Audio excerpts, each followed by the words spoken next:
ক্যানিং এর তালদি বাজারে ভয়াবহ অগ্নিকাণ্ড এবং সেই অগ্নিকাণ্ড থেকে বড় রক্ষা পেল 3 সিভিক ভলেন্টিয়ারের তৎপরতায় দোকানটি রক্ষা পায়।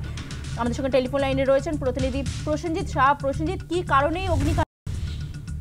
দেখো, এই অগ্নিকাণ্ডের কারণ কি সঠিকভাবে সেটা জানা যায়নি, তবে প্রাথমিকভাবে মনে করা হচ্ছে যে শর্ট সার্কিট থেকে এই অগ্নিকাণ্ড ঘটতে পারে। যেমনটা জানা যাচ্ছে, বৃহস্পতিবার ভোর রাতেই কার্যত আগুন লাগার ঘটনা ঘটে। তালদি বাজারে অবস্থিত একটি ইলেকট্রিকের সরঞ্জামের দোকানে আগুন লাগে। সেই দোকানের 3 তলাতেই কার্যত একটি গুদাম ছিল, সেই গুদামে প্রথমে আগুন লাগে এবং সেটি কার্যত দেখতে পান তালদি বাজারের রাতে যে সমস্ত সিভিক ভলেন্টিয়াররা নিরাপত্তা রক্ষার কাজ করেন, নাইট ডিউটি করেন, তারাই প্রথমে সেই আগুনের ফুলকি দেখতে পান। তারপর তারা সেই বাড়ি থেকে ডাকাডাকি করে গৃহস্থদেরকে টেনে তোলেন এবং নিজেরাই প্রথমে আগুন নেভানোর কাজে হাত লাগান। পরে দমকলকে খবর দেওয়া হলো। দমকলের 2টি ইঞ্জিন ঘটনাস্থলে এসে দীর্ঘক্ষণের প্রচেষ্টায় কিন্তু আগুন নিয়ন্ত্রণে এনেছে। একেবারে ঘিঞ্জি এলাকা এটি এবং সেই ঘিঞ্জি এলাকায় এই আগুন দ্রুত ছড়িয়ে পড়তে পারত, কিন্তু এই 3 সিভিক ভলেন্টিয়ারের তৎপরতায় কার্যত বড়সড় অগ্নিকাণ্ড থেকে তালদি বাজার রক্ষা পেয়েছে, তেমনটাই কিন্তু মনে করা হচ্ছে।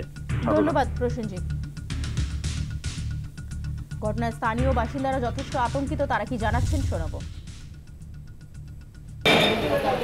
আওয়াজ হচ্ছিল তো আমি তো ভাবলাম যে চোর কিছু ঢুকেছে, মাকে ডাকলাম। তো মা যখন বাইরে ঠাইরে দেখলো ধাউ ধাউ করে আগুন জ্বলছে। তারপরে সবাই বাইরে এসে ডাকাডাকি করতে এনারা সবাই এলো। আরেকজন কোথায় এনারা এলো, এনারা সবাই জল ঢাললো বেশি করে।